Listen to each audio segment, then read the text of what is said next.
LearnUs POV, Part 1.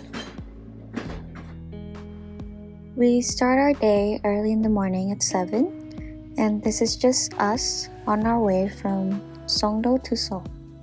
We finally met up with everyone at City Hall around 9 a.m. and that's just Seda asking about camera, and that's Professor Calm. So this is us getting ready to go, and the first side is not that far from our meeting point, therefore we're walking there. We're just going there right now. After a pretty long walk, we finally arrive at the Westin Joseon Hotel, and our first destination of the day is actually right next to this hotel.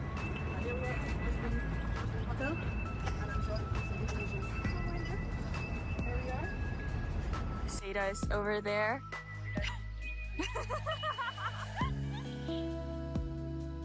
So this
During the Japanese invasion, Japan built the Gyeongsang Railway Hotel, which is the first modern hotel in Seoul, and now it has changed name to the Westin Joseon Hotel.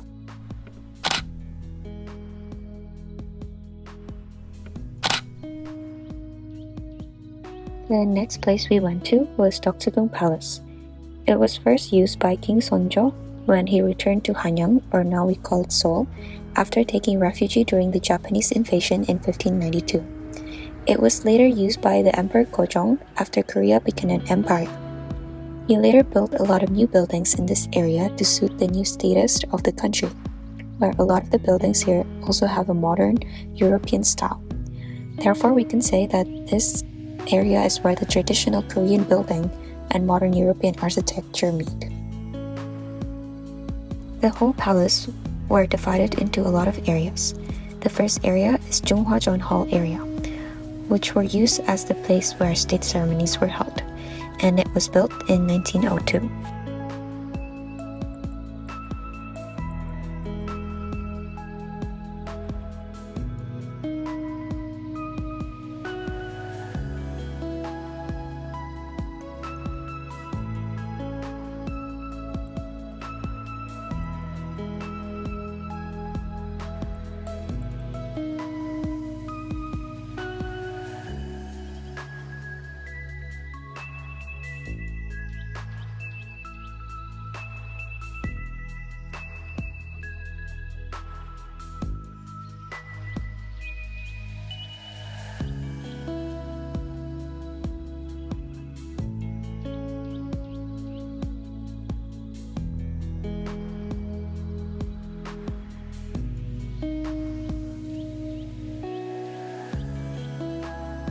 Well, hello everyone. Yes, hello. It's me and Zeta. We are wandering around before we're entering the museum.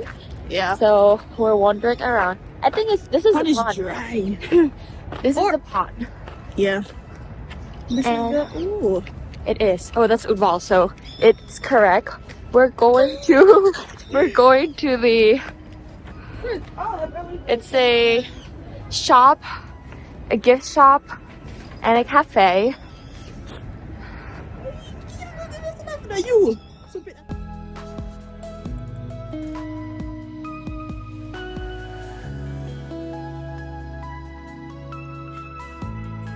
everyone. Hi. We have Clara here again.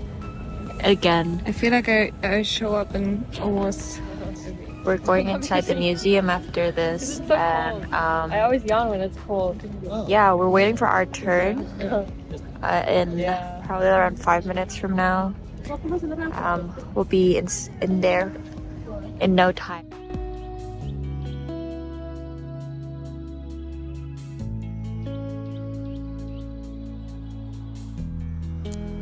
We joined a 45 minutes tour inside the museum, and we learned that this building was originally the imperial palace of the Dahan Empire.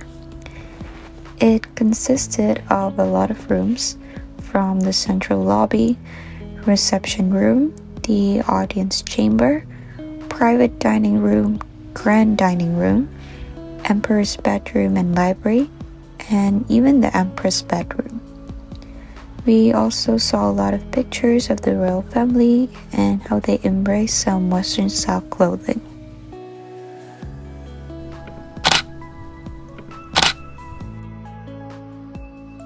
We are now walking to our next destination, which is lunch. We had a lot of great food here, from good bulgogi and the amazing shabu shabu.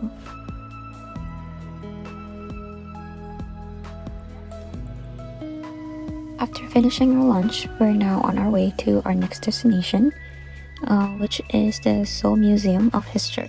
Before we went to the museum, Professor Kom showed us this place right in front of the museum called the streetcar number 381.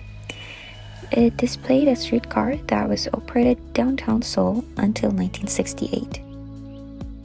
Now we are going inside the museum, and we started by going into the panoramic theater, which has a realistic model of Seoul.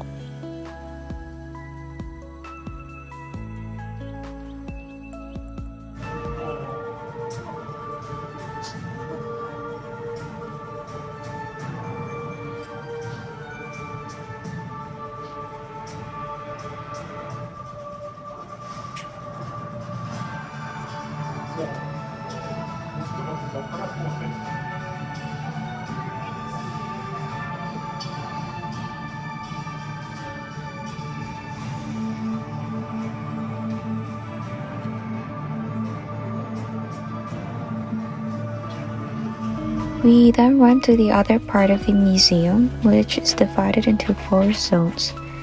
The first part showed Seoul during the Joseon dynasty, from how Hanyang, or Seoul, was first chosen as the capital, and it showcased a lot of foundings and documents from the Joseon dynasty and how people lived there.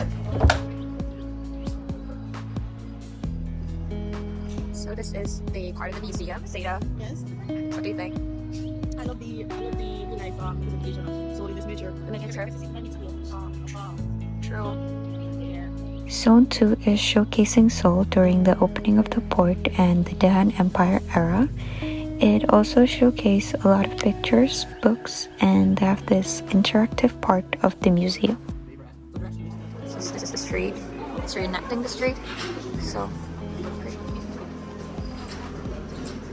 it's yeah. I think they just edited him in. Like when you look at like his style is kind of different. Zone 3 is about Seoul during the Japanese colonial period, and we saw some Japanese style map and some pictures that showcasing like the differences of some area in Seoul.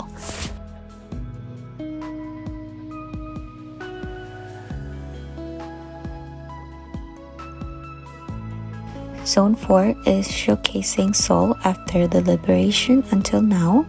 It gave some information about the relationship between Korea and the US, or the growth of Gangnam area or other district in Korea. And it also displayed some replicas of a house and a shop, or like a restaurant.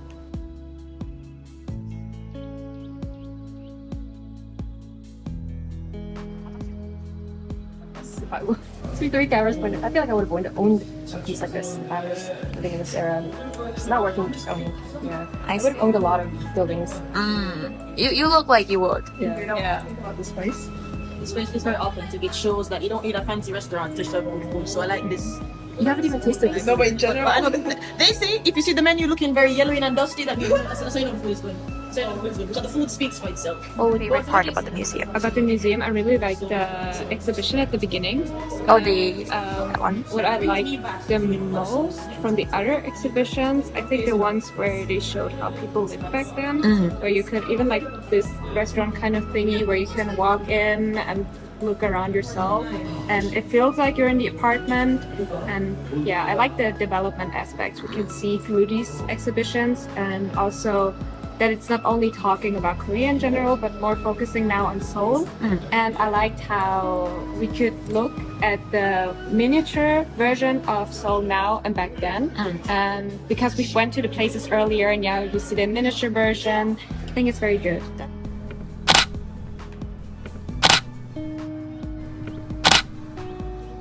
After we finish from the museum, we are heading to our last destination of the day, which is Itaewon.